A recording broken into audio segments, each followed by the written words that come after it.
अस्सलाम वालेकुम दोस्तों आज की वीडियो में हम आपको बक कन्वर्टर बनाने का तरीका बताएंगे। आप सोच रहे होंगे पहले तो हमारी वीडियो बूस्ट कन्वर्टर और बक कन्वर्टर को रिपेयर करने की नहीं आती है और आज बनाने की। तो दरअसल दोस्तों बात यह है कि हमारे पास जो आज बक कन्वर्टर आया है इसके अंदर तमाम फॉल्ट मौजूद हैं और इसके तमाम पार्ट्स भी हम चेंज करेंगे। तो ये ऑलरेडी रिपेयर हो चुका है, इसके साथ हीट सिंक भी नहीं है, तो इसको हम अब दोबारा रिपेयर करेंगे। तो आप देख सकते हैं ये हमारे पास पार्सल आया है। आप भी हमसे पार्सल भेज सकते हैं अगर कोई कंपोनेंट या कोई पार्ट्स आपको चाहिए हो या अपना बक कन्वर्टर रिपेयर करवाना हो। तो ये इसका कनेक्टर भी टूटा हुआ है, इसको हम मरम्मत करेंगे यहाँ से। तो इसके बाद हमारा ये देखते हैं पावर आईसी लगा हुआ है, इसके साथ ये बाइसिंग वाला ये मेन आईसी और दो हमारे मोसफेट हैं। यहाँ पे हमारे फ़ैन का ग्रिप लगता है। तो अभी हम देखते हैं इसको क्या फॉल्ट है और कैसे हम इसको रिपेयर करेंगे। तो देखते रहिए हमारी वीडियो। तो अभी हम सबसे पहले अपना मल्टीमीटर लेंगे और इसको प्रॉपर्ली चेक करने का आपको तरीका बताएंगे। सबसे पहले आपने मल्टीमीटर को वोल्टेज पे सेट करना है और अपने 12 वोल्ट जो हमारी सप्लाई है, ये आप देख सकते हैं हमारी सप्लाई 12 वोल्ट पे सेट है। हम 12 वोल्ट सबसे पहले इसको इनपुट देंगे। तो अभी हम देखें इसको हमने दो नट लगा लिए हैं जहाँ से हमने इसकी पिनें लगानी है। तो आप देखें हमने इसको 12 वोल्ट इनपुट दिया है। तो यहाँ पे कोई स्पार्किंग नहीं हुई, इसका मतलब है कि अभी आगे से कोई सर्किट इसके साथ शॉर्ट नहीं है। तो अभी हम चलें चेक करते हैं कि शॉर्ट ना होना एक फॉल्ट नहीं होता, अब एक वर्किंग कंडीशन में होना भी फॉल्ट। अभी ये देखें हमारे पावर सप्लाई पे मेन इनपुट टर्मिनल पे 12.36 हमारे वोल्टेज आ गए हैं। तो अभी इसको हम चेक करते हैं। सबसे पहले हमने पावर आईसी चेक करना है। पावर आईसी को चेक करने का सबसे आसान तरीका अब ये है, हमने ग्राउंड पे रख के एक पिन दूसरी आपने फ़ैन के पॉजिटिव पे रखनी है। तो यहाँ पर हमारे कोई वोल्टेज नहीं आ रहे है। इसके बाद ये नीचे डायोड लगा है, इस पर आपने चेक करना है। यहाँ पे भी हमारे कोई वोल्टेज नहीं आया। इसका मतलब है कि हमारी ये पावर सप्लाई आईसी है वो डैमेज है। ये शॉर्ट भी नहीं है लेकिन काम भी नहीं कर रही। तो इसका मतलब है कि ये अंदर से डैमेज हो चुकी है, क्योंकि इसने पावर सप्लाई आईसी ने अपने वोल्टेज नहीं दिए। फ़ैन का ऑन होना बहुत ही ज़रूरी है। जब फ़ैन ऑन होता है तो सारे आईसी ऑन होते हैं। तो ये हमारी आईसी नहीं चली। अब इसको हम रिप्लेस करेंगे। तो इसके बाद हमारी ये कोयल लगी है। कोयल हमें देखने में ठीक लगती है लेकिन बाज़ औक़ात हमारी कोयल अंदर से ख़राब होती है जो देखने में ठीक भी हो। जब पावर आईसी जलती है तो कोयल भी चेंज करनी पड़ती है, उसके बाद मोसफेट भी और आउटपुट वाला आईसी भी और मेन आईसी भी। तो अभी हम देखते हैं मोसफेट को। तो अभी आपने एक पिन ग्राउंड पे रखनी है, डायोड मोड पे मल्टीमीटर को सेट कर दिया और देखें पहले वाली गेट पिन होती है हमारी, गेट पिन पे कोई रीडिंग नहीं आनी चाहिए। ये देखें एक मरतबा इसने ब्लिंक किया और उसके बाद चली गई। अभी दूसरे मोसफेट पे देखें हमारी 0.75 यानी कि इस पे नहीं आ रही, इस पे आ रही है। इसका मतलब है दूसरा मोसफेट हमारा उसका गेट जो है ना, वो जो उसकी ड्राइव है बाइसिंग है वो नहीं ठीक। पहले वाला मोसफेट नॉब को पलटा के रखें फिर भी वैसे ही है, जबकि दूसरा आप देखें उसकी रीडिंग आ रही है।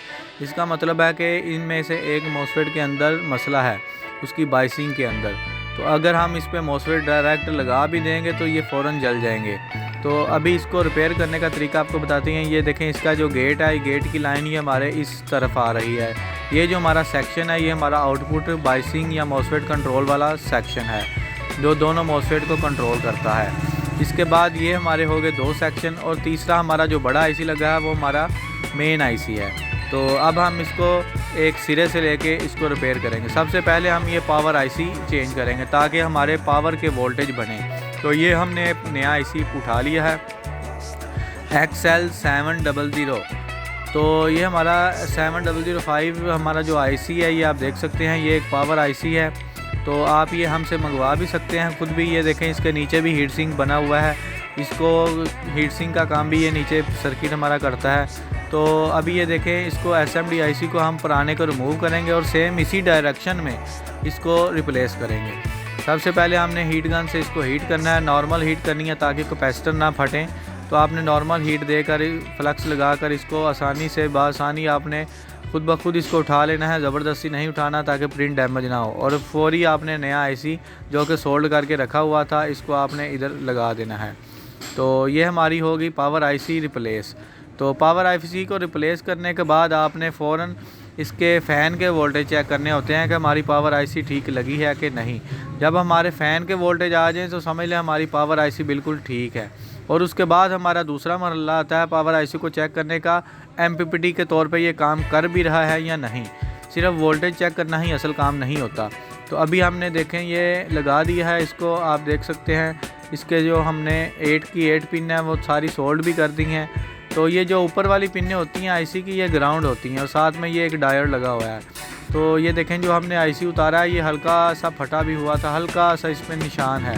तो ये डैमेज का निशान होता है। तो अभी हम इसको साइड पे रख देंगे और इसको अब चेक करेंगे दोबारा। अभी हमने अपनी पावर सप्लाई के वोल्टेज दोबारा सेट किए हैं, हम इसको वही 12-13 वोल्टेज देंगे और दोबारा इसको हम देखेंगे कि फ़ैन पर हमारे वोल्टेज आते हैं कि नहीं। तो आपने भी अपनी पावर सप्लाई से इसको 12 वोल्ट अप्लाई करने हैं। तो अभी देखें, इसको हम ग्राउंड पे वैसे ही रखेंगे जैसे हमने पहले चेक किया। ये देखिए 12 वोल्ट हमने इनपुट दिए और अब हम अपने फ़ैन पे चेक करेंगे। ग्राउंड को हम कॉमन रखेंगे और ये देखें फ़ैन के और डायोड पे लगाएंगे। ये देखें 11 कुछ वोल्टेज हमारे प्रोड्यूस हो चुके हैं आईसी की तरफ से। ये फ़ैन के ग्रिप पे भी रखें फिर भी हमारी ये 11.6 वोल्टेज आ गए हैं। इसका मतलब है कि हमारे पावर आईसी ने वोल्टेज पंखे को देने शुरू कर दी हैं। जब पंखे को वोल्टेज आते हैं तो आगे वाली आईसी को भी वोल्टेज चले जाते हैं, तो हमारा बक कन्वर्टर ऑन हो जाता है। तो अभी हम इसको देखेंगे कि आगे हमारा क्या सिलसिला है, क्या ये एमपीपीटी के तौर पे काम करता है या नहीं। तो अभी हम इसको अगेन चेक करते हैं। ये देखें हमने अब 45 वोल्ट कर दिए हैं, तो 46 वोल्ट। तो अब आप देख सकते हैं ये हमारे जो आईसी के वोल्टेज हैं, जो हमारे फ़ैन के वोल्टेज हैं, वो 13 कुछ वोल्टेज आ रहे हैं। यहाँ पे आप देखें कि इसने एमपीपीटी का काम तो किया लेकिन वोल्टेज थोड़े से बढ़ा दिए। ये जो 11.6 था, जो 45-46 वोल्ट जाते ही इसने 13 बना दिए। तो यानी कि हमारा आईसी ठीक काम कर रहा है, मगर इसकी जो कोयल है उसके अंदर भी मसला है। जो कोयल इसके साथ लगी हुई है, छोटी सी इंडक्टर कोयल। तो फिल वक्त इसके बाद हम ये जो मॉसफेट है इनको लगाने के लिए ये जो हमारी गेट की साइड है, ये बाइसिंग वाली, इसको हम रिपेयर करेंगे। तो ये देखें ये लाइन इधर आ रही है, तो हम इसके ये जो पीएनपी ट्रांजिस्टर लगा है, ये एनपीएन में भी पीएनपी एसएमडी कंपोनेंट होते हैं, डायोड होते हैं, आईसी होता है। ये हम बारी बारी चेक करेंगे और इनको रिप्लेस करेंगे ताकि हमारी जो वैल्यू है वो गेट पे ना आए। मॉसफेट के दोनों गेट पे कोई वैल्यू नहीं आनी चाहिए। अगर वैल्यू स्टेबल रुक जाए तो हमारी जो बाइसिंग है वो ख़राब होगी, हमारे मॉसफेट जल जाएंगे। इसको भी हमने हीट सिंक की मदद से अपने ये जो 2 मॉसफेट के साथ ये कंट्रोलर हमारे एसएमडी लगे हैं ट्रांजिस्टर, इसको हम उतारेंगे। तो ये देखें हमने एक ट्रांजिस्टर उतार लिया है। इसको उतारने के बाद हम चेक करेंगे हमारा जो मॉसफेट पे वैल्यू आ रही थी वो ख़त्म हुई है कि नहीं। तो दोस्तों हमने दोबारा गेट पे रख के देखा, ये पहले मॉसफेट की कोई वैल्यू नहीं आ रही और दूसरे की भी नहीं आ रही। अब हम नॉब को पलटा के देखते हैं। तो पहले मॉसफेट पे देखते हैं, तो ये देखें इस पर भी वैल्यू ब्लिंक करके चली गई, जबकि दूसरे पे देखते हैं तो ये अभी भी स्टेबल है। यानी कि एक तरफ की तो वैल्यू चली गई लेकिन नॉब पलटाता ही दूसरी तरफ की वैल्यू फिर आ गई। इसका मतलब है कि आगे इसका और हिस्सा भी शॉर्ट है। तो ये जो ट्रांजिस्टर था ये शॉर्ट था, हमने इसको भी निकाल दिया। एक तरफ की वैल्यू ठीक होगी मगर एक तरफ की नहीं हुई। अब हम इसको फर्दर जो है हम चेक करेंगे। तो ये हमारे पास जो डायोड लगे होते हैं हम इसको भी चेक करें, क्योंकि कभी कभार ये डायोड भी शॉर्ट हो जाते हैं। तो सबसे पहले हम इस डायोड को भी चेक करेंगे और फर्दर जो हम हैं इसके बाद जो अगला हमारा जो ट्रांजिस्टर लगा हुआ है दूसरी तरफ, इसको भी हम रिमूव करेंगे। रिमूव करने के लिए हम इसको सोल्डरिंग आयरन की मदद से ही दोबारा सोल्ड दोनों तरफ लगाते हैं और इसको इजीली रिमूव कर देंगे। तो अभी हम इसको भी रिमूव करते हैं और दोबारा इसकी अगेन हम बाइसिंग की डायोड पे रख के मल्टीमीटर को दोबारा वैल्यू चेक करेंगे। ये देखिए हमने दोनों जो ट्रांजिस्टर हैं एसएमडी दोनों को ही उतार दिया है बाइसिंग वाले। तो अभी हम इसको अगेन चेक करेंगे। आप देख सकते हैं ये हमने वीडियो को जूम किया है। दोनों मॉसफेट को कंट्रोलर वाले जो हमारे ट्रांजिस्टर हैं दोनों को ही हमने रिमूव कर दिया है, एक ये और एक ये। अभी इन दोनों एसएमडी कंपोनेंट को रिमूव करने के बाद देखते हैं हमारा मसला हल होता है कि नहीं। अगेन आप देखें इसको हमने दोबारा डायोड मोड पे रखा मल्टीमीटर पर और हम इसको दोबारा उल्टा कर देखते हैं कि हमारा ये वैल्यू जो ठीक हुई है कि नहीं। एक तरफ ग्राउंड और दूसरी तरफ ये देखें पहले वाला मॉसफेट तो 0 हो गया, जबकि ये वाला अभी भी वैल्यू दे रहा है। इसका मतलब है कि अभी हमारा और भी मसला है। तो अब इसके बाद हमारे डायोड आ जाते हैं और आईसी आ जाता है। इसका मतलब है कि अब ये आउटपुट वाला डायोड और आईसी ये भी हमें चेंज करना पड़ेगा, बिल्कुल वैसे ही जैसे हमने अपना पावर आईसी रिप्लेस किया था। ये हमारे पास नया आईसी पड़ा है, हम इसको दोबारा इसके अंदर पुट करेंगे और अपनी जो बाइसिंग है इसको क्लियर करेंगे। तो अभी आप देख सकते हैं हमने हीट गन की मदद से इसको पुराने को उतार दिया है और अब हम नया आईसी इसकी जगह रिप्लेस करेंगे। तो इसी तरह आपने बिल्कुल नॉर्मल हीट इसको देनी है, ज़्यादा टेम्परेचर नहीं देना, नहीं तो इसके करीब जो कैपेसिटर लगे हुए हैं वो हाई हीट में आपको पता है फट जाते हैं। तो आपने एहतियात के साथ इस आईसी को लगाना है विद फ्लक्स को अच्छी तरह आपने लगाना है, कोई पिन शॉर्ट ना हो। जो ग्राउंड होती हैं चलें वो तो जुड़ जाएं, लेकिन और कोई पिन शॉर्ट ना हो। ये देखें हमने ये भी लगा दिया है, ये भी लगा दिया है, दोनों आईसी भी लग गए हैं और हमने मॉसफेट भी चेंज कर दी हैं और ये डायोड भी, ये पूरा सेट ही हमने रिपेयर कर दिया है। तो अभी हम लगाते हैं इस पर, हमने जो कि इसके एसएमडी ट्रांजिस्टर थे वो भी नए डाले हैं। तो अब हम देखते हैं कि अब हमारी वैल्यू गई है या अभी भी आती है। अब तो हमने पूरी आउटपुट और इनपुट को चेंज कर दिया है। तो अब ये देखें पहले वाला भी ठीक है और अब ये दूसरे वाला भी ठीक हो गया है। यानी कि आउटपुट साइड पे हमारा आईसी का भी मसला था, एसएमडी कंपोनेंट जो डायोड थे, जो उनके ट्रांजिस्टर थे वो भी रिप्लेस किए तो हमारा मसला हल हो गया। तो अभी हमारा पावर आईसी भी रिप्लेस हो गया है और आउटपुट वाला आईसी भी।